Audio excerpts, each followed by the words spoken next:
여러분, 그동안 잘 지내셨습니까? 이동춘 교수입니다. 가을이 확연하게 느껴지지요?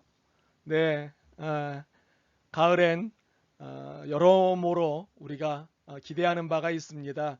그 중에 가장 큰 것이 열매겠죠. 열매. 우리의 인생에도 지금의 어려움이 떠나가고 새로운 열매들이 맺을 수 있었으면 참 좋겠습니다. 오늘 수업 시작하겠습니다.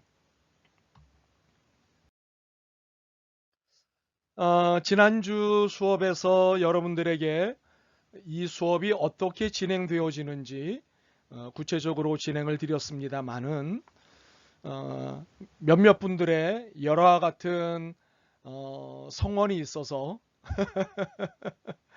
어, 다시 한번 설명을 드리도록 하겠습니다.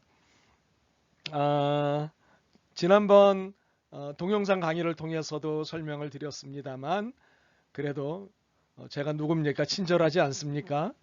친절한 제가 다시 한번 더 설명을 드리도록 하겠습니다. 이 수업은 원래 수요일에 개설되어 있지 않습니까? 그래서 가능한 한 수요일에 수업을 들으시기를 바랍니다. 수요일이라고 하는 것은 24시간이 수요일입니다. 그래서 24시간 안에 수업을 들으시면 됩니다. 그러나 목요일에도 수업을 들으실 수 있습니다. 사람이란 사정이 생길 수 있기 때문이죠. 그렇죠? 네. 이게 실시간 강의가 아니라 녹화 녹음 강의이기 때문에 이런 배려를 제가 드릴 수 있다 싶습니다. 그런데 목요일에 들으실 경우에 사전에 제게 양해를 해 주시면 좋겠습니다. 왜냐하면 제가 수요일에 여러분들이 수업을 들으시는 것으로 알고 계속 체크하고 있다가 안 들으시면 굉장히 궁금하거든요.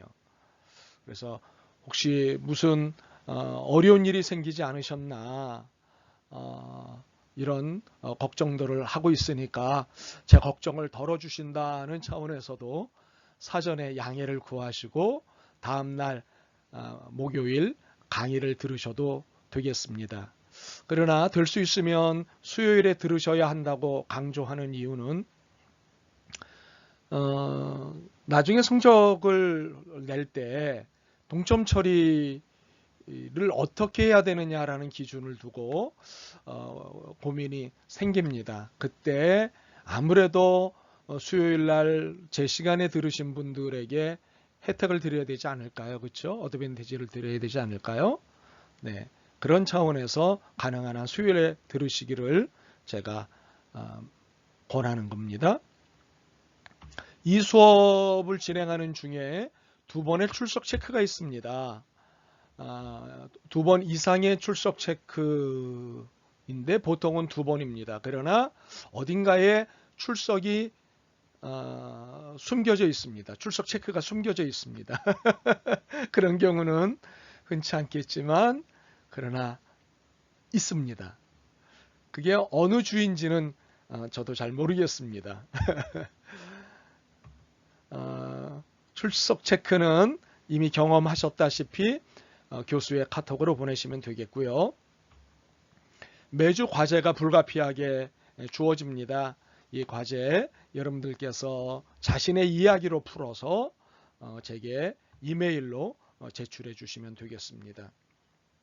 이렇게 수요일 날 될 수 있는 대로 수업을 들으시고 수업 중 두 번 이상의 출석 체크를 교수의 카톡으로 보내시고 매주 불가피하게 주어지는 과제를 교수의 이메일로 목요일까지 제게 제출을 해 주셔야 되겠습니다. 여러분이 궁금해 하시는 것 중에 하나가 노트 정리입니다. 노트 정리 어떻게 하나요? 합니다. 지난주에 여러분들이 동영상 수업을 다 들으시고 난 다음에 그 다음날 그러니까 금요일 날 제게 강의 노트를 받으셨을 것입니다. A4 용지로 10페이지 전후로 되는 매주 강의 노트를 제공할 텐데요. 그러나 동영상 강의를 들으시는 중에는 그 강의 노트가 없지 않습니까? 그 강의 노트 없는 때 이제 열심히 메모하시고 체크하시고 한 것을 강의 노트를 받으시면 다시 그 강의 노트를 천천히 꼼꼼히 충분히 읽으시면서 강의를 들으시면서 영상 강의를 들으시면서 체크했던 것을 거기다 다시 한번 더 체크하시고 중요한 거 언더라인 그리고 질문할 거 퀘스천 마크 붙여서 질문지를 작성해 놓으시고 하면서 교수에게 카톡으로 질문을 보내시거나 해서 궁금한 부분을 해소하시고 뭐 그러시면 되겠습니다. 필요하면 제가 강의 중에 이런 중요한 질문이 들어왔다라고 소개를 하면서 설명을 드릴 수도 있습니다. 아니면 이런저런 질문들은 나중에 모아서 중간고사 때, 기말고사 때 총정리해서 설명을 드리도록 하겠습니다. 그리고 강의 노트를 이렇게 정리를 하시면 중간고사 전주에 제가 어떻게 작성을 하고 만들어서 제게 보내십시오 라고 설명을 드릴 겁니다. 기말고사 때도 마찬가지입니다. 이렇게 두 번에 걸쳐서 여러분이 강의 노트를 정리하신 것을 제가 받아보고 이것을 통해서 평가를 하도록 하겠습니다. 조금 고된 일일 수도 있고 또 생각하기에 따라서는 즐거운 일일 수도 있습니다. 지식이 증대하고 확고해진다는 것은 그만큼 즐거운 일 아니겠습니까? 그런 차원에서 여러분들이 즐거운 마음으로 강의 노트에 임해 주시면 고맙겠습니다. 오늘 벌써 3주차 강의가 되는 날이네요. 시작이 반이라고 1주차 강의를 시작하던 때가 어제 같은데 벌써 3주차 강의를 하게 되네요. 오늘 강의의 주제는 통일의 성서적 이해입니다. 이 수업은 기독교적 관점에서 통일 리더십을 탐구하는 수업이거든요. 그래서 기독교적 관점에서 통일 리더십을 탐구하는 수업이기 때문에 기독교의 기본 텍스트인 그리고 매우 중요한 경전인 성서를 통해서 통일을 어떻게 우리에게 이야기하고 계신가에 대해서 살펴보는 것은 매우 중요합니다. 그래서 3주차 강의인 오늘 통일의 성서적 이해를 살펴보도록 하겠습니다. 우리는 지난주 수업에서 통일을 대하는 그리스도인의 자세와 역할이 무엇인지를 두고 고민을 했습니다. 결국 그리스도인은 평화를 만드는 자의 사명을 받았기 때문에 무엇보다 평화를 만드는 자로서의 자세의 역할을 잘 이해하는 것이 필요하다고 역설했습니다. 그리고 더욱이 사명을 받은 자로서 통일에 있어 선도적인 역할을 해야 한다는 것, 선도적인 역할을 감당해야 된다는 사실을 제가 강조해서 말씀을 드렸습니다. 덕분에 그리스도인으로서 우리만의 정의를 몇 개 찾았습니다. 그중 하나가 통일 리더십에 대한 정의였습니다. 혹시 기억하시겠습니까? 통일 리더십이란 저는 질문하고 답변은 여러분이 하셔야 됩니다. 통일 리더십이란 우리가 통일을 이야기하는 이유는요. 매우 간단합니다. 현재 우리의 상황이 분단 상태이기 때문입니다. 분단이 안 되어 있다면 통일을 이야기해야 할, 통일을 소원해야 할 이유가 단 하나도 없습니다. 통일을 이야기하는 이유는 분단됐기 때문입니다. 그런데 우리가 통일을 이야기하기 위해서 왜 분단인가를 알아야 합니다. 왜 분단이 되었는가? 분단의 이유, 분단의 원인, 분단의 연원. 이것을 고착화시킨 한국전쟁의 원인과 연원. 그리고 그 책임에 대해서 우리가 지난 시간에 공부를 했습니다. 결론적으로 알게 된 진실이 그리고 사실이 있었는데요. 무엇이었습니까? 그리고 덕분에 알게 된 통일의 정의가 있었습니다. 통일이란? 네. 저는 질문만 하겠습니다. 답은 여러분이 하셔야 됩니다. 답이 궁금하시면 제가 여러분들한테 보내드린 강의 노트 그리고 동영상 강의를 참조하시기를 바랍니다. 우리는 분단의 원인과 연원을 살펴보면서 결국 통일 문제는 역사적 민족적 과제라는 사실을 알게 됐습니다. 원래 우리는 역사적으로 하나였고 그리고 우리는 하나의 민족으로 75년 전까지만 하더라도 살아왔단 말이에요. 그렇기 때문에 한반도 통일이 성취되지 않으면 우리 민족의 상처와 아픈 역사, 이것은 물론 분단체제의 모순도 해결될 수 없다고 하는 사실을 우리가 인정하게 되었습니다. 그러므로 통일은 절체절명의 과제입니다. 반드시 풀어야 하고 반드시 운명적으로 해결해야 할 민족의 숙제인 거죠.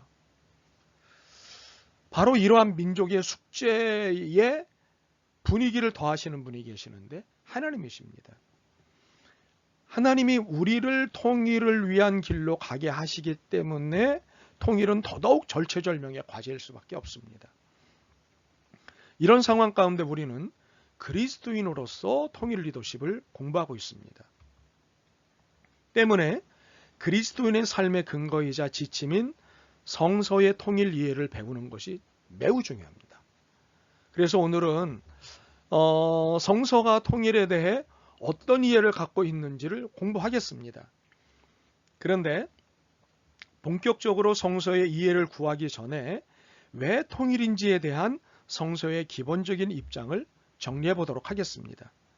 이것은 앞으로 이 수업의 분위기를 이끌어가는 것이 될 것입니다.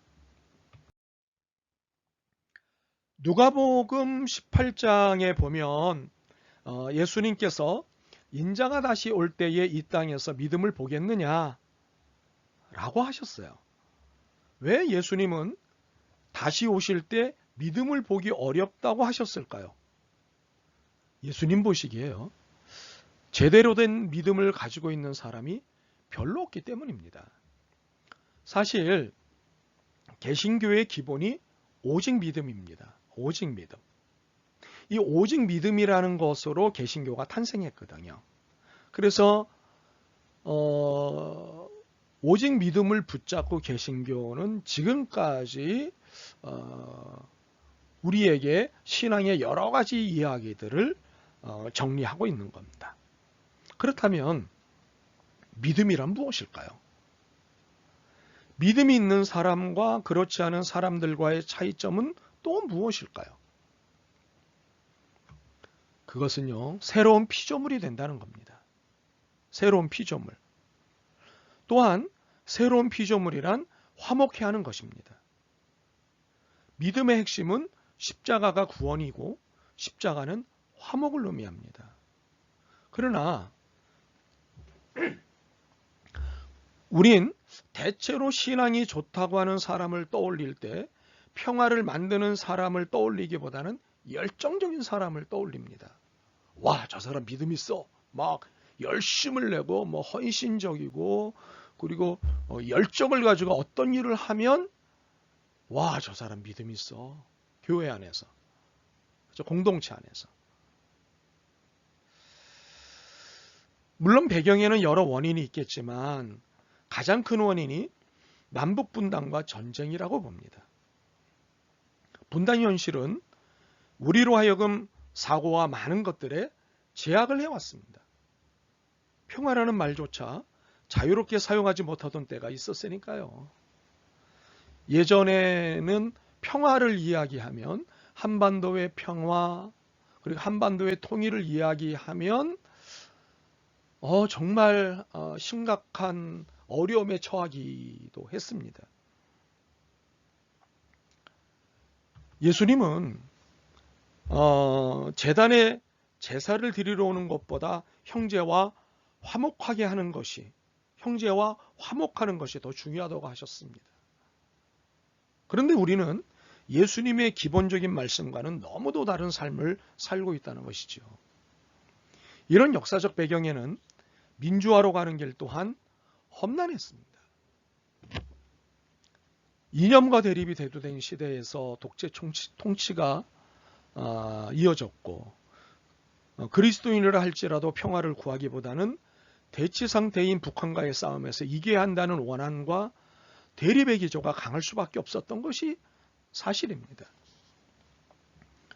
우리가 기독교적 화평을 이루기 위해서도 통일은 반드시 성취해야 할 시대적 소명입니다. 그렇지 않으면 우리는 온전한 신앙을 고백할 수 없는 한계와 위협적인 상황에 직면할 수밖에 없습니다. 또 통일이 되면 대륙을 통해 유럽까지 갈 수 있습니다. 이러한 호연지기를 가지고 보다 넓은 신앙적 비전을 펼칠 수 있는 것도 통일의 기대 효과입니다. 그러므로 한국교회의 최대 과제는 남북 통일입니다. 여러 가지 이야기가 있습니다. 그러나 저는 통일 전문가로서의 관점을 가지고 들여다봐서 그럴 수 있다고 지적을 받을 수 있을런지 모르겠지만 한국교회 최대의 과제는 남북통일인데 남북통일을 논의하는 것을 보면 어떤 신앙심 또는 신앙의 태도, 신앙의 여부가 드러나는 것을 제 눈에는 볼 수 있습니다. 네. 그래서 이 부분을 저는 여러분과 좀 깊이 고민을 함께 했으면 좋겠습니다. 사실 통일에 관한 성서적 근거를 찾아내는 노력은요. 성서학자들만 한 것은 아니었습니다. 성서학자들의 노력만 있었던 것은 아니라는 거죠. 이러한 노력은 조직신학자들과 기독교 윤리학자들에 의해서도 넓게 진행이 됐습니다. 신학 전공자가 아니신 분들은 제가 설명하는 것이 낯설기도 하고 어렵기도 하겠군요. 네, 신학이라는 말은 아시죠? 하나님에 관해 연구하는 학문을 아주 쉽게 설명하면 신학이라고 이야기합니다. 네. 쉽게 설명해서 하나님에 관해 연구하는 학문, 그리고 하나님과 관련된 모든 것, 그의 피조물들에 관해서 연구하는 것을 신학이라고 이야기하는데 신학에도 분야가 상당합니다. 그 중에 한 분야가 성서학이라고 하는 것이 있는데요. 성서학은 주로 구약과 신약, 성서를 연구하는 것이 성서학이고요. 조직신학이라고 하는 것은 소위 말해서 교리, 성서와 오랜 세월 동안 성서를 배경으로 발전한 신학의 교리들을 탐구하는 학문이 조직신학이라고 이야기하고요. 그리고 기독교 윤리학이라고 하는 것은 제 전공이기도 합니다만 인간이 하나님 앞에 어떻게 윤리적으로 살아갈 것이며 어떻게 신앙이 삶의 자리에서 사랑과 정의 가운데 구체화되어질 수 있는가 등과 같은 것을 연구하는 분야가 기독교 윤리학이라고 하죠. 물론 이외에 많은 분과들이 있습니다. 그런 분과들에 대해서는 나중에 기회가 되면 설명을 드릴 수 있을까요? 네, 여러분이 한번 관심을 가져보셔도 좋을 것 같습니다. 이렇게 신학 내의 다양한 전공자들의 노력에 의해서 통일에 관한 성서적 근거들이 찾아졌는데요. 이분들의 노력에 의해서 찾아진 성서 본문들은 바로 화해, 일치, 용서, 사랑, 섬김, 평화, 정의, 희년과 연관된 것들이었습니다. 이렇게 학자들이 찾아낸 통일 관련 본문들에서 우리 수업이 1차적으로 중요하게 생각하는 것은 화해와 일치입니다. 이 화해와 일치 개념이 우리 수업에서 굉장히 중요하게 스타팅 포인트로 그렇게 다뤄집니다. 그렇다면 화해란 무엇이고 일치란 무엇일까요? 화해란 용서받고 용서할 것이 있는 것에 대해 해결하고 해소하는 것을 말합니다. 분명히 화해란 무언가 잘못한 것을 푸는 거거든요. 갈등하고 대립되어 있는 것을 풀고 품어야 하는 관계가 사람에게 있게 될 때 그것을 해소하는 작업을 화해라고 합니다. 네. 잘못한 사람이 있으면 당한 사람이 있는 거거든요. 그렇죠? 그래서 잘못한 사람은 용서를 받아야 하고 당한 사람은 용서를 해줘야지 갈등과 대립의 관계가 풀리는 거죠. 이것이 이제 화해라고 말합니다. 일치란 이러한 화해의 결과로 나타나는 상태를 말합니다. 그러니까는 일치 그러는데 일치는 반드시 전제 조건이 있습니다. 푸는 과정이 있어야 일치가 되는 겁니다. 지금 앙금이 남아있는데 갈등하고 있는 상태인데 우린 하나야. 이건 말이 안 되죠. 그렇죠? 우린 하나야. 우린 일치됐어 라고 말할 때는 그 전 단계가 분명히 있었던 거죠. 그것은 화해라고 하는 전 단계인 거죠. 그래서 일치란 화해의 결과로 나타나는 상태를 말합니다. 그렇다면 용서, 사랑, 섬김, 평화, 정의, 희년은 어떻게 이해를 해야 할까요? 간략하게 설명을 드리면 이렇습니다. 용서는 화해 과정에서 필요한 개념입니다. 앞서 화해를 통해서 설명을 드렸다시피 용서하고 용서받는 일이 화해의 중요한 과정입니다. 그래서 화해 과정에서 필요한 개념이 되는 거죠. 용서는 과거사를 털어내는 것입니다. 과거사, 과거에 있었던 일을 털어내는 것입니다. 그런데 이 과거사라고 하는 용어가 학문적으로 특별히 분단과 통일에 관한 학문에 있어서 과거사는 매우 중요한 개념인데요. 이 개념은 무엇이냐면 국가가 국민을 상대로 잘못한 것, 국가가 폭력을 동원해서 국민에게 잘못한 그 어떤 것 또는 다른 나라가 어느 나라에 하나의 나라가 다른 나라에 폭력을 통해서 잘못을 저지른 그 어떤 것 이것을 일반적으로 과거사라고 이야기합니다. 네. 그래서 개인 대 개인의 문제로 과거사를 학문의 세계에서는 잘 이야기하지 않습니다. 학문의 세계에서 과거사를 이야기할 때는 국가가 개인이든 국가가 국민이든 국가가 어느 특정 공동체든 늘 향해서 저지른 폭력적 잘못. 네. 이것을 일반적으로 과거사라고 이야기를 합니다. 네. 이렇게 용서는 과거사를 털어내는 것이죠. 이 과정에서 정의의 개념이 중요한 역할을 합니다. 정의는 옳고 그름을 가려내는 것으로 화해에 있어서 과거사 문제의 시비를 가리는 역할을 하죠. 그러니까 이런 거예요. 이 과거사에서 분명히 누군가가 잘못하고 누군가가 피해자가 되는 거예요. 누군가는 가해자이고 누군가는 피해자인데 피해자와 가해자, 피해와 과거의 아니 피해와 가해의 문제를 가려내는 거예요.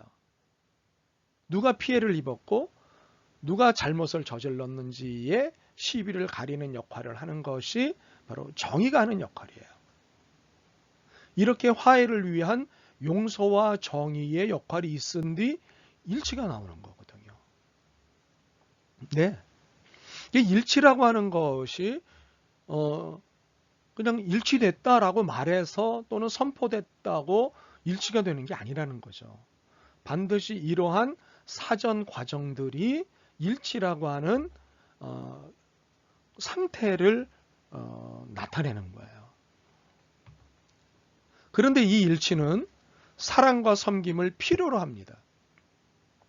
화해를 통해 일치가 됐지만 심리적 앙금까지 다 털어내기 위해서는 쌍방의 섬김과 사랑이 필요해요. 내가 잘못했어. 그래. 내가 용서해 줄게. 이렇게 해서 이제 화해가 됐고 화해를 통해서 일치가 됐단 말이에요. 그러나 사람이라고 하는 것이요. 심리적으로 내면에 깊이 들어있는 앙금까지 털어내기까지는 시간이 좀 걸리는 문제고요. 어쩌면 영원히 과거의 기억에서 자유로울 수 없을 수도 있어요. 그러나 이것을 희미해지게 하거나 덜어내는 일들을 끊임없이 해야지 살 수 있어요. 용서했어 라고 해서 이게 심리적으로 다 용서가 되는 게 아니거든요. 예. 물리적으로는 용서가 될지 모르지만 관계적으로는 일치가 됐는지 모르지만 그러나 심리적인 문제는 굉장히 고민스러운 부분이 있는 거예요. 그래서 이것들을 털어내고 완화시키기 위해서 서로가 끊임없이 섬김과 사랑이 필요해요. 그래야 일치의 상태로 평화가 나타날 수 있는 것이거든요. 평화는 정의가 실현되고 사랑이 나눠질 때 나타나게 되는 상태입니다. 평화, 우리 평화롭게 지냅시다 라고 말한다고 평화가 나타나는 게 아니에요. 정의가 실현되고 사랑이 나눠질 때 나타나게 되는 상태가 평화예요. 그러니까 정의 없는 평화는 없는 거예요. 반드시 시시비비가 옳고 그름이 가려지고 나서 그거에 따른 용서하기와 용서받기가 진행이 되고 났을 때 일치가 오면 그 일치를 통해 평화가 나타나는 거거든요.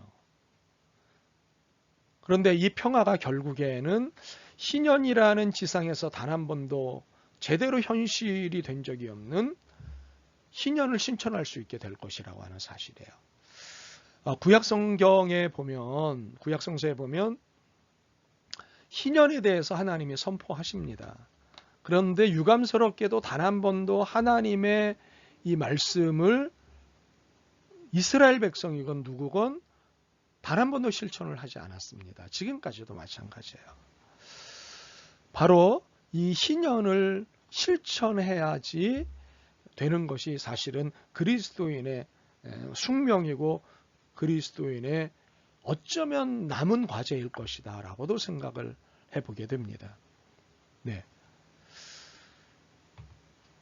희년은 해방입니다. 해방. 자유입니다.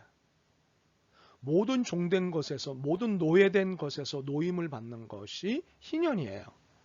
그러니까는 희년은 빚을 진 것, 다 탕감을 받고 면제받는 것인데 50년에 한 번씩 그렇게 하라고 하나님이 선포하셨거든요. 네.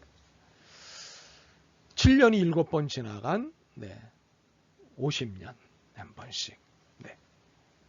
잠시 후에 더 자세히 설명을 드리죠. 이렇게 화해, 일치, 용서, 사랑, 섬김, 평화, 정의, 희년은 서로 역동적인 관계 속에서 서로가 서로를 지원하고 묻고 어깨동무하는 개념입니다. 일종의 패밀리 개념입니다.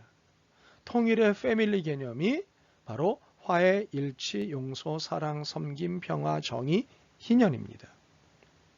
네.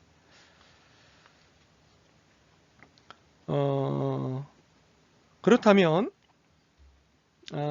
이것이 하나로 묶여 있으면서 하나의 개념처럼 각자 역할과 자리를 하고 있다는 것이죠.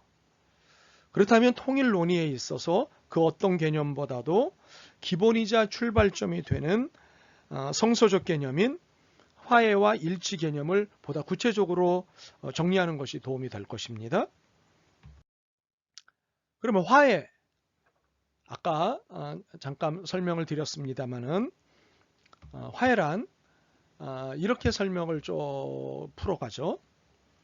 성서는 인류의 역사가 범죄와 분열의 역사라는 사실과 함께 하나님의 역사는 용서와 화해를 통한 통일의 역사라는 사실을 보여줍니다. 분열과 통일, 범죄와 화해, 이것이 끊임없이 반복되어지는 것을 담고 있는 것이 성서입니다. 성서에는 이런 인류의 범죄와 하나님의 용서, 인간의 분열과 인간의 통일, 하나님과의 통일, 이런 것이 반복적으로 성서 안에서 보여주고 있습니다.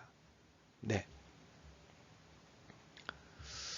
무엇보다도 예수 그리스도께서 이 세상에 오신 목적은 하나님과 반역하여 살아온 인간을 하나님과 화해시키기 위해서였습니다. 이거는 너무나 분명한 사실이죠. 그리고 하나님과 화해한 인간은 이웃과 화해함으로 진정한 화해를 완성하는 것이죠. 이렇게 하나님과 불화한 인간이 예수 그리스도를 통해서 하나님과 화해하게 되고, 하나님과 화해하게 된 인간은 그 다음에 진정으로 이웃과 화해하게 되는, 그래서 진정한 화해의 완성이 이루어지는 것이죠. 구약을 살펴보면요, 야곱과 요셉의 이야기는 이 화해의 내용을 대표적으로 보여주는 예가 됩니다. 야곱은 형 에서에게 죄를 범했습니다. 형을 속이고 아버지를 속이고 구약시대에 있었던 하나의 전통이었던 장남에게, 맏아들에게만 주어지는 축복을 형도 속이고 아버지도 속이고 자신이 쟁취했거든요. 이렇게 형 에서에게 죄를 범하자 형의 낯을 피하여 하란으로 도망을 칩니다. 그러나 도망치는 과정에서 하나님은 베델이라고 하는 곳에서 야곱을 만나 그에게 복을 주셨습니다. 후에 형 에서를 만나 화해를 이루게 하시죠. 극적인 장면이 있습니다. 요셉은 야곱의 아들들의 시기를 받습니다. 시기를 받는 데는 분명히 이유가 있었습니다. 잘난 체를 좀 했거든요. 예. 물론 잘난 체가 아니라고 생각을 본인은 했을 것 같아요. 그냥 솔직하게, 그리고 순전하게. 그래 그 이야기를 듣는 형제들은 시기심 폭발했거든요. 이렇게 형제들의 시기를 받아 형제들에 의해서 애굽으로 가는 상인들에게 팔립니다. 그리고 이로 인해서 부자 간에 형제 간에 헤어짐이 벌어졌습니다. 그렇지만 하나님이 요셉을 축복하셨고 나중에는 요셉이 형들을 만나서 그들의 잘못을 용서하고 화해하게 하셨습니다. 매우 극적인 장면이 벌어졌어요. 네. 이게는 요셉이 형들을 용서할 때 사실 형들은 죽었다 생각을 하고 사시나무 떨듯 바들바들 떨고 있었거든요. 그때 요셉이 굉장히 멋진 얘기를 했어요. 형님들 두려워하지 마십시오. 오늘을 위해서 우리 가족들을 위해서 나를 먼저 이곳으로 하나님이 보내셨습니다. 그러니 형님들이 저를 팔았다고 그래서 제가 복수할 것이라고 생각하시고 두려워하시는데 그러지 마십시오. 이 일은 다 하나님이 하신 일입니다. 그러니 저는 형님들에게도 하나님께도 원망이 없습니다. 어마어마하게 멋진 말이죠. 세상에. 이런 말을 하기가 사실은 쉽지 않습니다. 형제들 간에도. 그러나 요셉은 했습니다. 배울 일이죠. 정말 배울 일이죠. 특별히 한반도 분단의 상황에서 북한을 대하는 우리들의 태도에서 과연 그리스도인이라면 요셉의 이러한 태도를 배워야 할까? 배우지 않아도 될까? 아이고 할 말이 많습니다만 일단은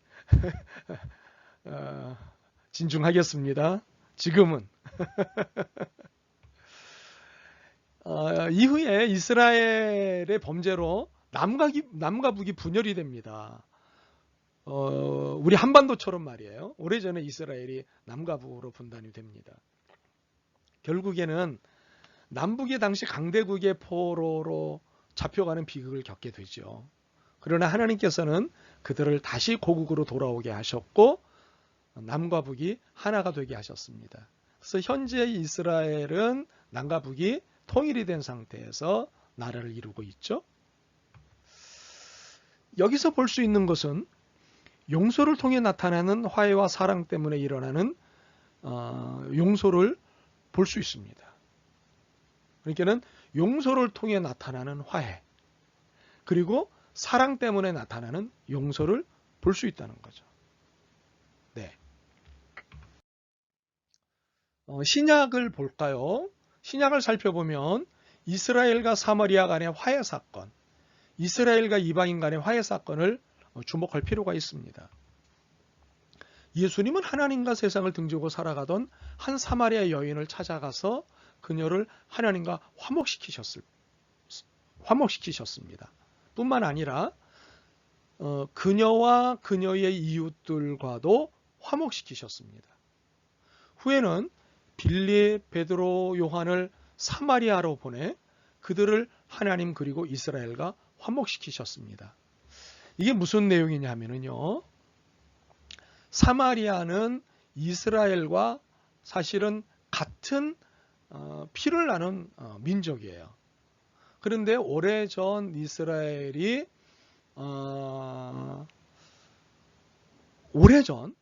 아주 오래전에 외국의 침입을 받아서 많은 사람들이 강제 결혼을 당했습니다. 그래서 태어난 후손들이 있었는데 그 후손들이 사마리안이라고 칭해진 거예요. 그러니까 이스라엘과 사실은 같은 피를 나눈 민족이죠. 우리 현재 다문화 가정인 거죠. 그렇죠? 다문화 가정인 거죠. 그런데 이스라엘 사람들은 사마리아 사람들을 이방인 취급을 했어요. 다른 나라 사람 취급을 했어요. 같은 피를 나눴음에도 불구하고.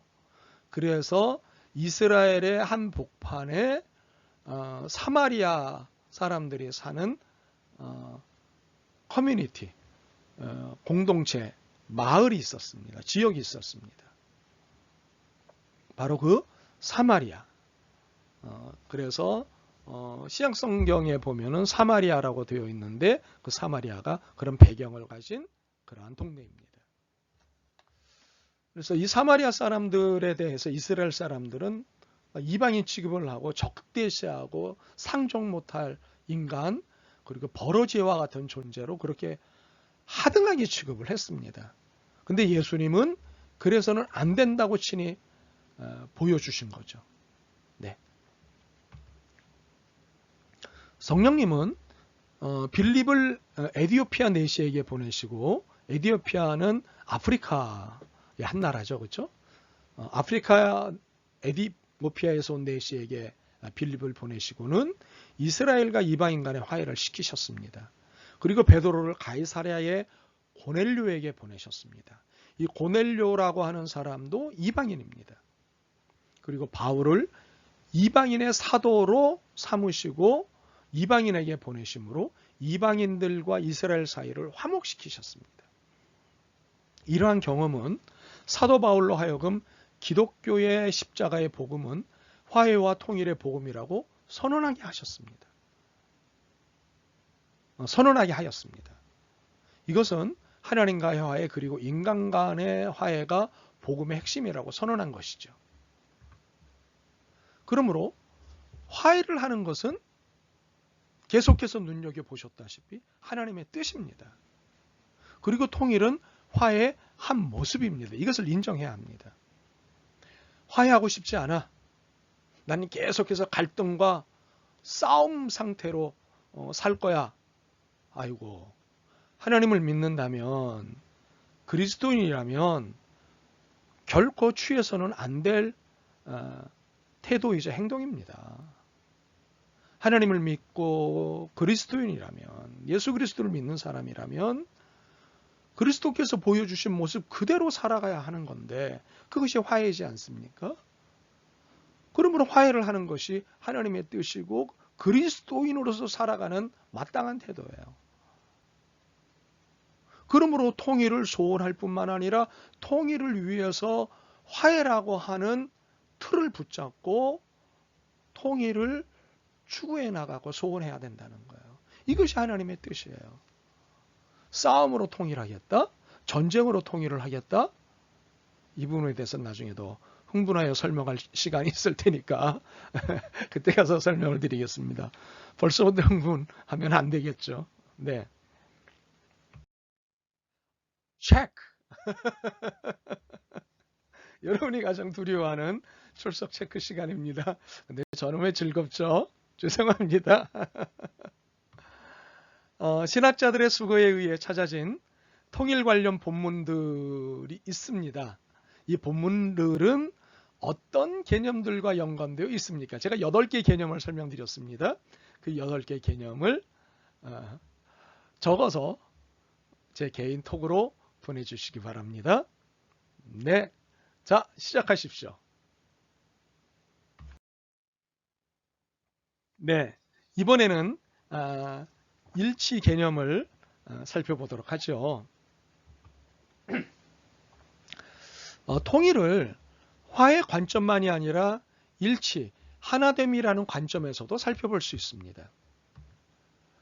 한반도가 남북으로 분단되었듯이 이스라엘도 남북으로 분단되어 북왕국 이스라엘과 남왕국 유다로 분열되었습니다. 이스라엘의 남북 분열은요, 당연히 국력의 약화를 가져왔고요. 이후 계속되는 상호비방, 무력 분쟁으로 인한 국력 쇠퇴로 말미암아 북왕국 이스라엘이 먼저 망하고 이어서 남왕국 유다도 망해버립니다. 그러나 이 와중에서도 예언자 에스겔은 새로운 이스라엘의 회복을 예언하면서 둘이 하나 되게 하라는 미래의 통일 조국의 모습을 꿈꿉니다. 둘이 하나 되게 하라. 네, 하나님이 구약 성경의 이 내용을 우리 모든 그리스도인들에게 읽게 하시는 이유가 무엇일까요? 아, 이것이 이스라엘의 역사구나 라고 하나의 사실 또는 하나의 지식을 더하게 하시려고 읽게 하시는 걸까요? 결코 그렇지 않습니다. 그리스도인들에게 구약이든 신약이든 성서를 읽게 하시는 것은 그 당시 그때 그 사람들 이야기라고 알게 하시려고 우리에게 읽게 하시는 것이 아니라 너도 이처럼 살아라 라고 말씀하시는 지금의 하나님의 말씀이거든요. 지금 하나님께서 여기 있는 꼭 집어서 나에게 말씀하시는 거거든요. 나에게 둘이 하나 되게 하라. 남과 북이 하나 되게 하라. 한반도의 분단과 분열, 갈등, 긴장을 끝내고 평화를 만들어라. 이것이 하나님께서 오늘 이 자리 여기에 있는 나에게, 여러분에게 주시는 말씀이에요. 아, 흥분 피치가 올라가는데요. 이러면 안 되는데 다시 자제하겠습니다. 둘이 하나 되게 하라. 네, 이것을 예언자가 꿈꾸었고 예언자가 꿈꿨던 것을 우리도 꿈꿔야 하는 겁니다. 예수님께서는 사마리아 성을 친히 들어가셨습니다. 이것은 이스라엘과 사마리아가 수백 년 동안 서로 증오하며 상종하지 않고 있는 것을 아시고 들어가셨고 이들을 하나님 앞에 화해시키시고 일치시키신 것이죠. 앞서도 살펴봤듯이 말입니다. 특히 대제사장으로서의 기도에서 예수님께서는 거룩하신 아버지, 우리가 하나인 것과 같이 그들도 하나가 되게 하여 주십시오 하고 기도하신 것을 우리가 주목할 필요가 있습니다. 하나 되게 해 주옵소서. 우리가 하나인 것처럼 저들도 하나가 되게 하여 주옵소서. 그리고 이 기도의 주인을 바울은 중간에 막힌 담을 자기 몸으로 허무시고 둘로 하나 되게 하시려고 십자가에서 죽으신 분으로 소개합니다. 이 기도의 주인이 누구입니까? 예수님입니다. 이 예수님을 바울은 어떤 분으로 에베소서 2장에서 소개를 하느냐 하면 중간에 막힌 담을 자기 몸으로 허무시고 둘로 하나가 되게 하시려고 십자가에 죽으신 분이다 라고 소개를 했습니다. 그러니까 예수님께서 이 세상에 오신 이유는 중간에 막힌 담을 허시고 무엇으로? 자신의 몸으로. 그리고 나누어져 있던 둘, 갈등하고 있던 둘을 하나가 되게 하시려고 십자가에서 죽으셨다는 사실이에요. 예수님은 이런 분이시고 이런 예수님을 우리가 믿는 것이고 이런 예수님을 믿는 우리는 어떻게 살아야 되는지 분명하지 않습니까? 일치를 위해서 수고해야 됩니다. 그런데 이 일치는 네가 양보해, 네가 양보해야 일치할 수 있다 라고 하는 것이 아니라 상대가 양보하지 않더라도 내가 먼저 양보를 해야 하는 일치인 거예요. 예수님께서 네가 하는 거 보고 내가 죽을게 하지 않으셨잖아요. 상관없이 당신이 죽으셨잖아요. 왜? 일치를 위해서, 화목을 위해서, 평화를 위해서. 큰일 났네요. 흥분 피치가 올라가는데요. 네. 자제. 그러므로 일치는 하나님의 뜻입니다. 그렇게 분열은 범죄 행위가 분명하지요. 사실 에덴 동산에 시작된 분열의 역사, 즉 하나님과 인간의 분열, 인간과 인간의 분열의 역사는 죄로 인한 것이고 죄의 결과인 것입니다. 분열은 죄예요. 이유 없이 죄예요. 그러므로 분열을 일치로 만드는, 평화를 만드는 자로서, 화평케 하는 자로서의 역할을 할 때 하나님께서 기뻐하시는 거예요. 팔복 중에 하나잖아요. 화평케 하는 자는 복이 있다. 명백하잖아요. 그러므로 분단의 상황은 곧 범죄한 상황인 것입니다. 이에 우리는 분열된 것을 다시 하나가 되게 하는 의무와 책임을 마땅히 져야 하는 것입니다. 네, 마땅한 거예요. 이것을 놓치지 않았으면 정말 좋겠습니다. 네. 자, 그렇다면 분단 해결책, 즉 통일이 결론이라면 통일을 위해서 시작해야 할 것은 무엇일까요? 분단 해결책은 무엇일까요? 살펴본 대로 화해입니다. 화해. 화해 없이 통일로 갈 수 있어요. 그러나 이것은 미봉책에 불과합니다. 우리 화해하자. 분위기상 화해하자. 분위기상 그래 했어요. 이게 화해인가요? 이건 미봉책에 불과합니다. 문재인 불씨는 여전히 남아있을 수밖에 없습니다.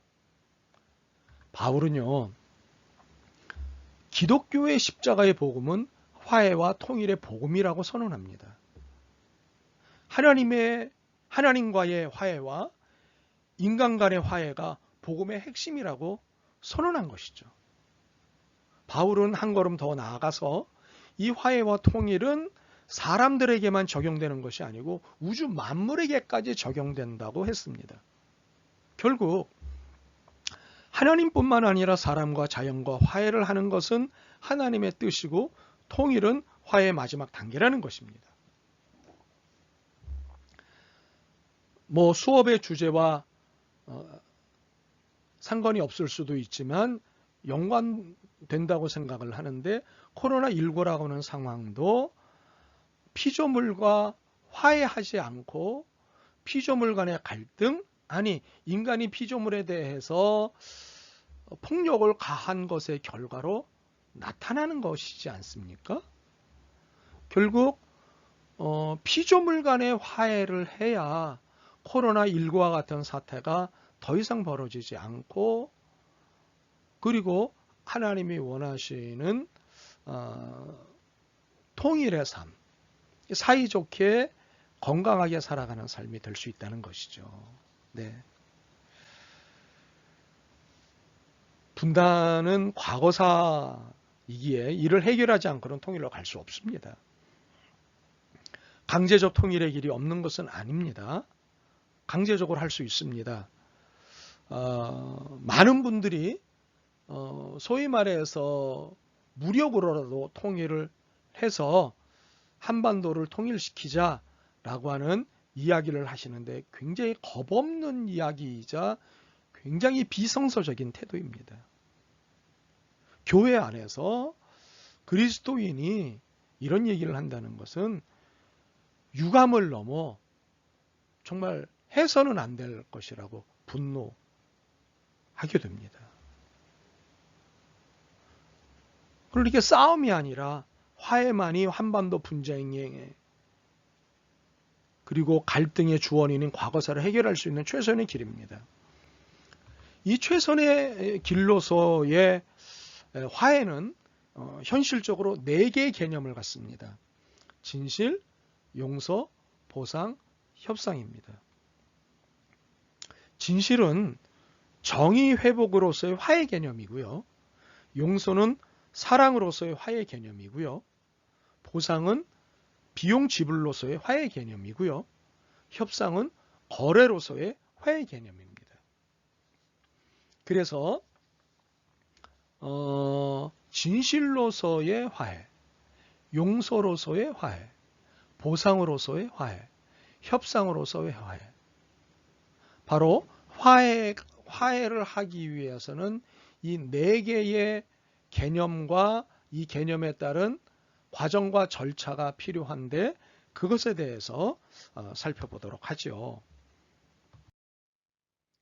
먼저 진실, 정의 회복으로서의 화해 개념을 설명을 드리겠습니다. 화해에 있어 진실은 정의 회복을 하는 거예요. 정의 회복을 하는 거예요. 옳고 그름을 가려서 옳음을 회복시키는 거죠. 숨겨져 있거나 감춰져 있거나 억눌려 있던 옳음을 회복시켜서 그 억울함을 드러내고 보상해 주는 거예요. 이런 보상하기까지 이전에 시시비비를 가려내는, 즉 진실을 가려내는 것이 화해가 해야 할 첫 번째 작업인데 그것이 정의 회복으로서의 화해입니다. 설명드렸다시피 진실을 밝히는 것이 정의입니다. 그런데 정의는 진실을 드러낼 때 인정을 받습니다. 이게 정의구나. 이것은 진실이 드러날 때 인정을 받습니다. 진실이 드러나지 않은 상태에선 누구도 정의라고 인정해 주지 않습니다. 참으로 하나님의 정의가 인정을 받는 것은 하나님은 진리이시고 진실이시자 진리와 진실의 편이시기 때문입니다. 그러므로 우리는 하나님을 샬롬의 하나님으로 신앙합니다. 불의가 제거되고 정의가 춤을 추는 땅이 샬롬의 땅인데요. 그 샬롬을 하나님의 정의가 허락하시기 때문입니다. 하나님은 샬롬을 지향하시는 모든 메시지를 우리에게 이야기하십니다. 아니, 명령하십니다. 이 사실을 우리가 놓쳐서는 안 됩니다.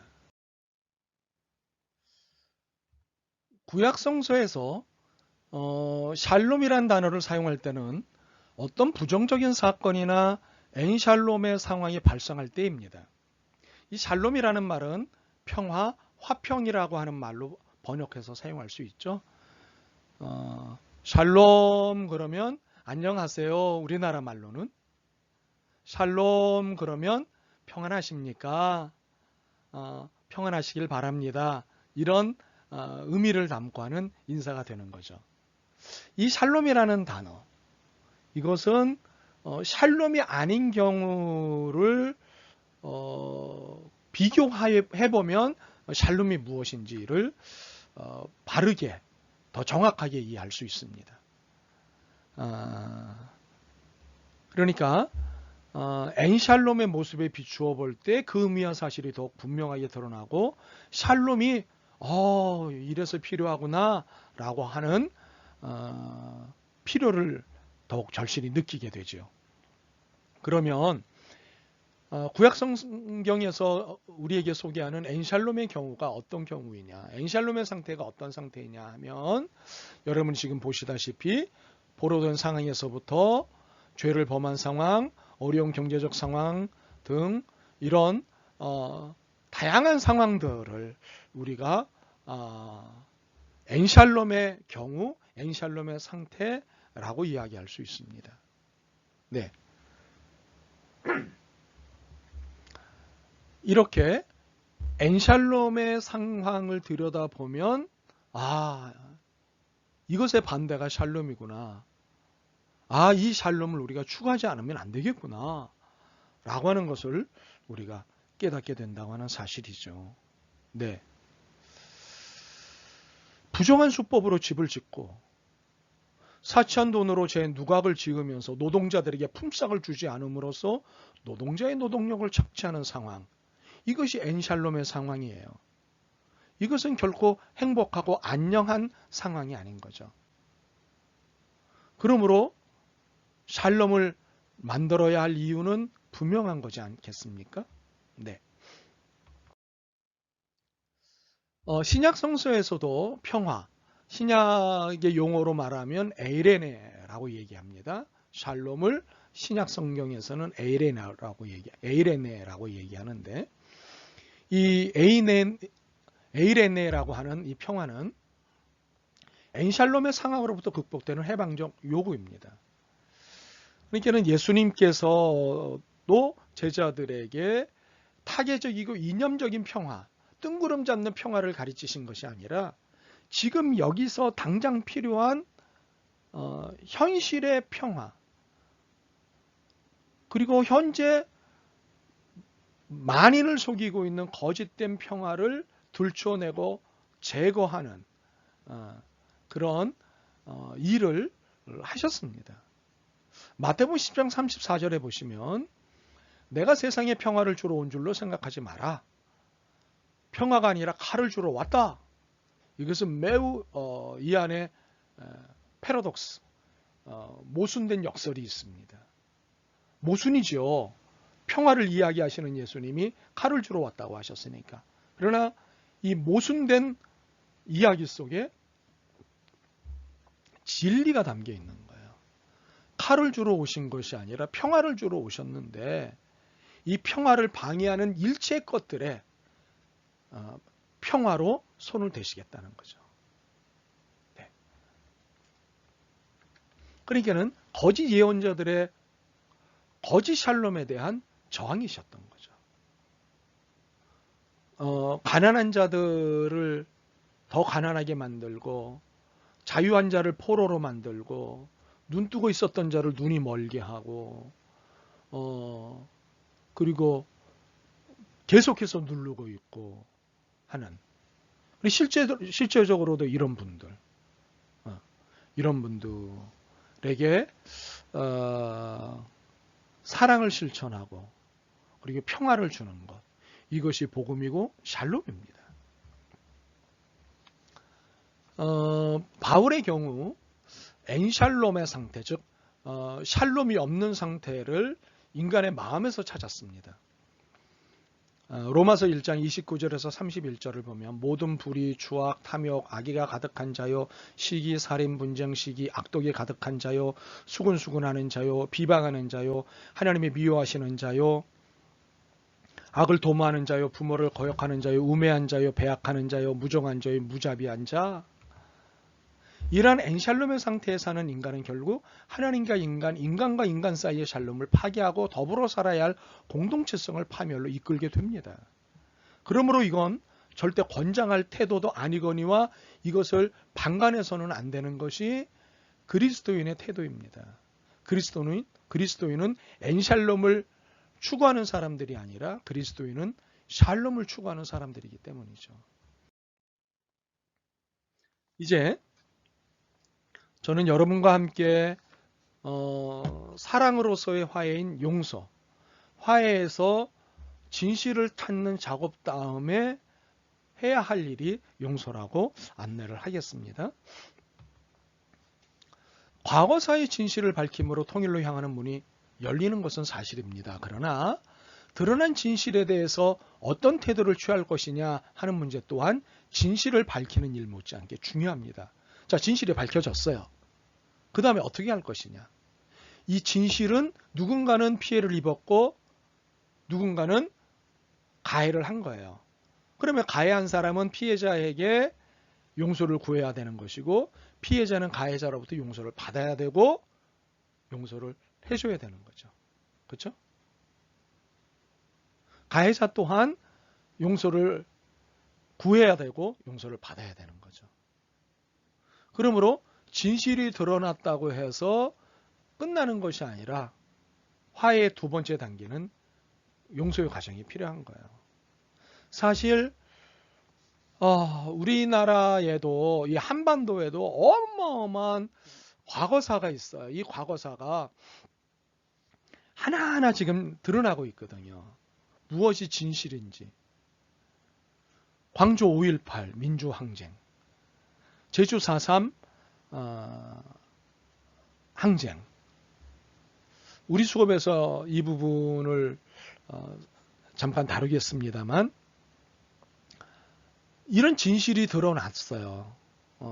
5.18의 진실이 드러났고 4.3의 진실이 드러났는데 이 진실의 용서라고 하는 두 번째 화해 단계가 진행되는 게 너무너무 어려워요. 예. 진실은 역사가 흐름에 따라 시간이 흘러감에 따라 자동적으로 이길 수밖에 없어요. 사실은 과거사의 문제는 다 정치의 문제거든요. 이 정치의 문제들은 결코 역사를 이길 수가 없어요. 지금은 역사를 이기는 것 같아요. 그래서 진실을 덮고 포장된 여러 가지 행동들을 할 수가 있습니다만 정치는 결코 역사를 이길 수가 없어요. 시간이 지나가면 반드시 진실은 밝혀져요. 그래서 처벌을 받는 거잖아요. 5.18, 4.3에 대해서도 진실이 밝혀졌는데 문제는 용서라고 하는 화해의 두 번째 단계로 넘어가기가 너무 어려워요. 예.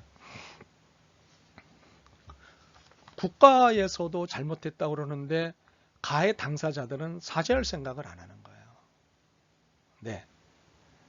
이게 너무나 안타깝고 더 심하게 얘기하면 어처구니가 없는 거죠.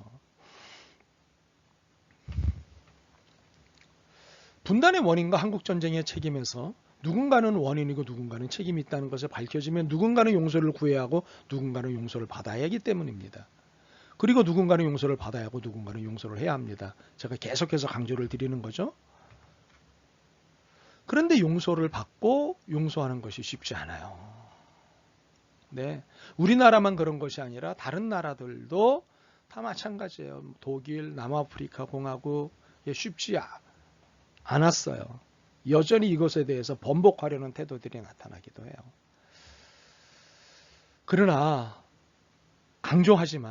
다시 강조하지만 용서 없는 화해는 불가능합니다. 반드시 화해를 하려면 용서해야 해요. 용서의 과정을 거쳐야 돼요. 네, 용서 없는 정의는 없습니다. 체크 2. 자, 두 번째 출첵입니다. 여러분 출첵 잘 해주세요. 자, 과거사의 개념을 설명해 주세요. 제가 강의 중에 과거사란 이런 거다 라고 학문적으로 설명한 부분이 있습니다. 과거사의 개념을 설명해 주세요.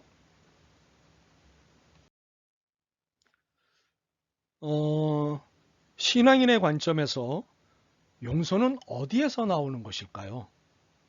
네, 하나님의 사랑에서 나옵니다.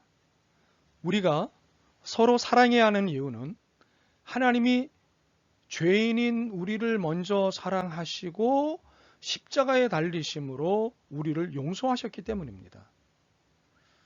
남과 북이 서로 전쟁을 치르고 살생한 것을 서로 용서해야 하는 것이고,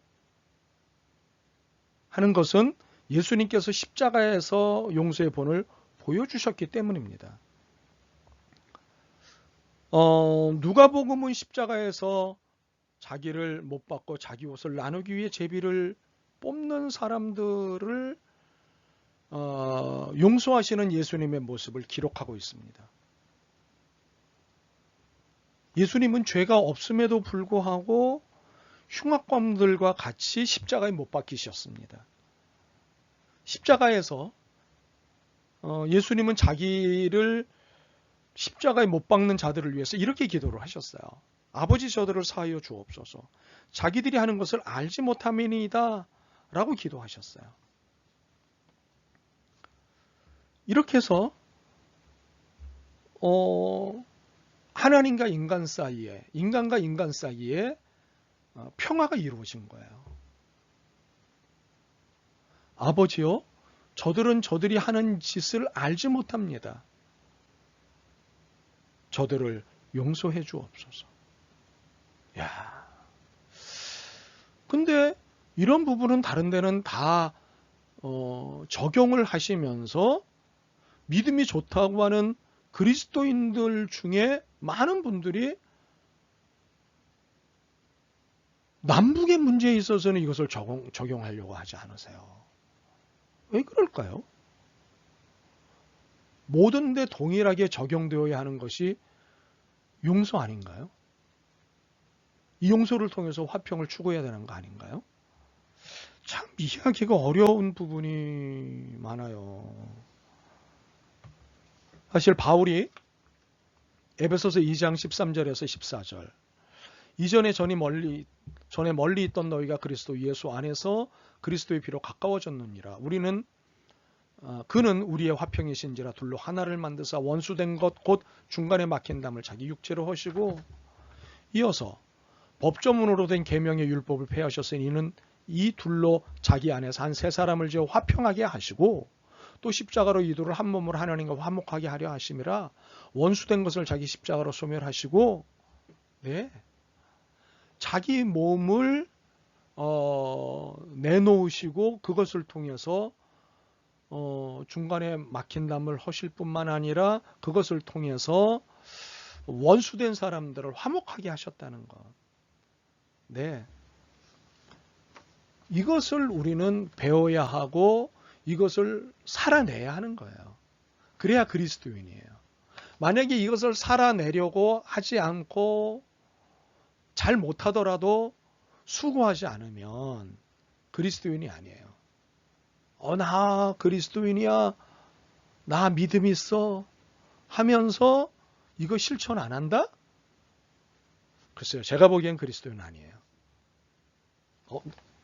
이거 최고의 흥분 피치로 올라간 건데요, 지금.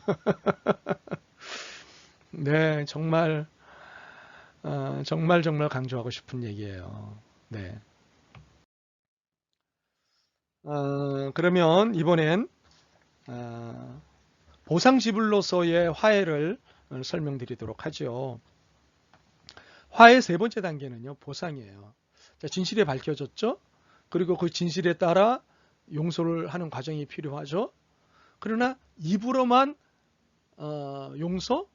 입으로만 화해? 아니요. 구체적으로 물리적이고 심리적인 가해를 했다고 하면, 피해를 받았다고 하면 이건 반드시 보상이라고 하는 과정이 필요해요. 보상이 있어야 돼요. 네. 우리가 이거는 일반적으로 잘 이해할 수 있는 거잖아요. 그렇죠? 네. 쌍방간의 비용을 지불함으로 화해가 이루어졌습니다. 뭐 우리가 자동차 사고를 냈을 때 어떻게 해야 화해가 돼요? 네, 보상해야 되잖아요. 보험회사가 보상한다고? 아니요, 내가 낸 보험이에요. 네. 내가 낸 보험으로 보상하는 거예요. 우리는 독일의 통일 과정을 보면서 통일은 비용을 지불해야 된다고 하는 것을 이해하게 됐어요.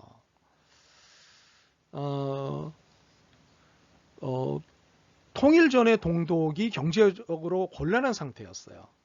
그래서 독일이 통일이 된 이후에 또는 그 바로 전에 서독이 동독에게 경제적 지원을 많이 했다고요. 이것처럼 북한이 현재 경제적인 곤란을 겪고 있잖아요. 앞으로 어떻게 될지 모르겠습니다만 현재라고 하는 시점에서 통일을 생각할 때 남한의 지원이 불가피하다는 것을 인정해야 한다는 거예요. 일종의 통일 비용이 필요합니다. 우리는 이렇게 통일 비용을 손해보는 비용으로 생각하지 않았으면 좋겠어요. 일각에서는 통일에 대한 심적 부담은 대부분 비용이 든다는 것 때문에 나타나는데요. 이것은 성서의 희년의 개념으로 볼 때 올바른 자세가 아닙니다. 그리스도인은 더더욱 그래요. 희년의 개념이 뭐냐면 안식년이 7번 되풀이 되는 49년이 끝나고 50년째 되는 해가 희년이에요. 희년은 해방의 해예요. 희년 선포는 하나님의 백성이 하나님의 역사적 주권을 철저히 신뢰하고 그 계약을 지키는 행위가 되는 거예요. 희년은 억압적이고 절대적인 내외 정치 권력에 의해서 이루어진 모든 사회적 갈등을 극복하여 노예된 자를 해방하고 빚진 자의 빚을 탕감하며 팔린 땅을 본래의 경작자에게 되돌려주고 빼앗긴 집을 본래 살던 자에게 돌려주는 거예요. 그래서 하나님의 정의를 바탕으로 하는 샬롬이 이루어지게 되는데, 이 샬롬을 이루어서 통일된 평화의 계약 공동체를 회복하는 해가 바로 희년이라는 거예요. 이 희년을 실천하라고 하나님이 말씀하셨어요. 뭐라고요? 아직 한 번도 해본 일이 아니니까 계속해서 안 해도 된다고요. 아유, 아니에요. 그렇게 생각하시면 안 돼요. 그게 문제라니까요. 네, 그러면 안 됩니다. 물론 현실적으로 경제적인 고려를 무시할 수는 없어요. 그러나 경제적인 현실이 통일에 대한 성서적 당위의 발목을 잡을 수는 없어요. 오히려 성서의 희년 개념을 붙잡고 애써야 되는 거예요. 오히려 성서의 희년의 개념이 통일을 주저하거나 회피하려는 발목을 붙잡아야 돼요. 이게 성서적이고 이것이 신앙적인 거예요. 네. 따지고 보면은요, 분단 비용보다 통일 비용이 결국에는 훨씬 더 들 뿐만 아니라, 덜 들 뿐만 아니라, 분단 비용은 지출 비용이지만 통일 비용은 투자 비용입니다. 그렇기 때문에 경제적인 측면으로도 비용을 핑계 삼아 통일을 주저주저하는 것은 논리가 부족한 거예요. 네. 분단 비용은 없어지는 비용이지만 통일 비용은 나중에 수십 배, 수백 배, 수천 배가 되어 돌아올 투자 비용이에요. 이걸 이해하셨으면 좋겠어요. 분단 비용은요, 분단을 지켜내기 위해 분단의 현실 속에서 끊임없이 써야 되는 거예요. 없어지는 거예요. 네. 소모 비용이에요. 그러나 통일 비용은 투자한 만큼 나중에 어마어마하게 돌아와요. 이것은 마치 내 식물을 물 위에 던지라 수유 위에 도로 찾으리라 라는 하나님의 말씀이 연상이 되는 거예요. 이것을 이해했으면 좋겠어요. 분명 화해는 비용 지불을 필요로 하지만 이것이 나중에 우리에게 갖고 오게 될 것들은 어마어마한 거야. 제가 이 용어 좋아하지 않지만 박근혜 전 대통령이 통일은 대박이에요. 뭐 이랬던 것. 그것이 사실 이런 측면에서 들여다보면 틀린 얘기가 아니에요. 예.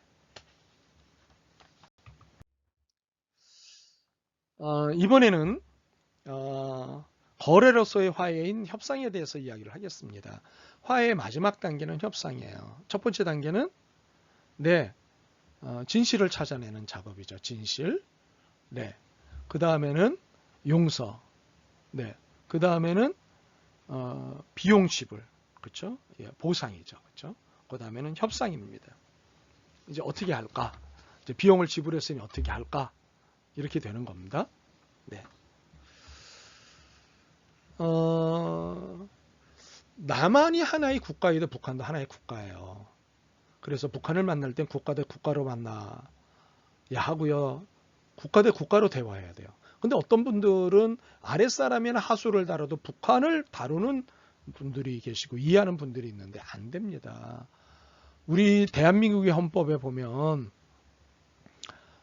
한반도는 대한민국은 한반도에 있는 모든 부속 도서를 대한민국이라고 한다 그랬어요. 그래가지고 북한은 대한민국의 하나의 부속 도서지 부속 지역이지 독립된 국가라고 이야기를 아직도 안 하고 있어요. 이거 빨리 헌법 개정을 해야 되는 거예요. 나중에 설명을 드리겠지만 예.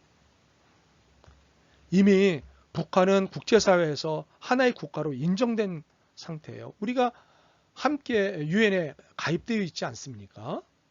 북한은 이미 국제사회에서 하나의 국가예요. 근데 우리가 헌법상으로 북한을 국가로 인정하지 않고 있다고 해서 국가가 아니다? 글쎄요. 이미 우리는 남북 정상회담이라는 걸 수차례 했다고요. 그리고 남북 정상 간의 합의 문서도 만들어냈다고요. 정상회담이라고 했다고요. 정상이라는 건 뭐예요? 나라의 대표예요.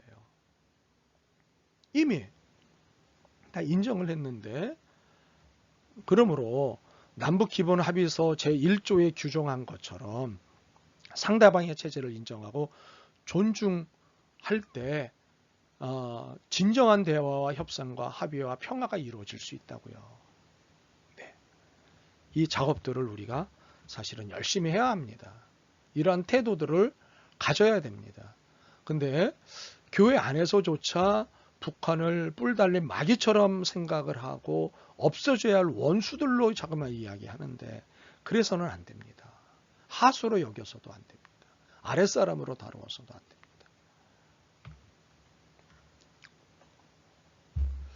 한반도 분단 문제를 해결하기 위해서는 양국 간의 협상은 절대 과정이에요. 협상 없이는 절대 안 돼요.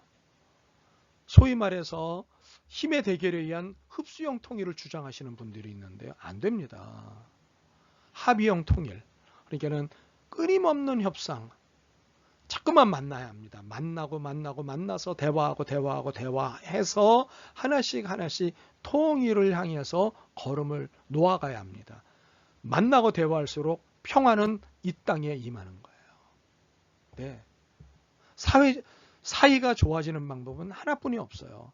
자꾸만 만나서 대화하고 자꾸만 만나서 문제를 풀어가는 거예요. 오해를 풀어가는 거예요.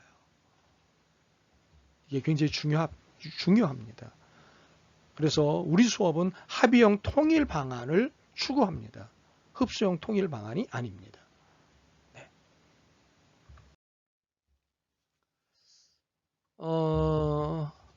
네, 이 부분은 여러분이 잠시 영상을 멈추시고 잘 읽어봐 주시면 좋겠습니다. 제가 여러 차례 말씀을 드린 내용을 다시 한번 설명한 거니까요. 일치는 하나님의 뜻이에요. 예. 그러므로 분단의 상황은 곧 범죄한 상황이 된다고 말씀을 드렸죠. 네. 그러므로 하나됨을 위한 협상은 어떤 행위냐면 거룩한 행위인 거예요. 우리가 하나인 것처럼 저들도 하나가 되게 해주옵소서라고 예수님께서 기도하셨거든요. 그렇기 때문에 하나됨을 위한 협상은 예수님의 뜻을 이어받은 거룩한 행위가 되는 거예요. 그것은 굉장히 중요한 이야기입니다. 여러분이 꼭 기억하셨으면 좋겠습니다. 네.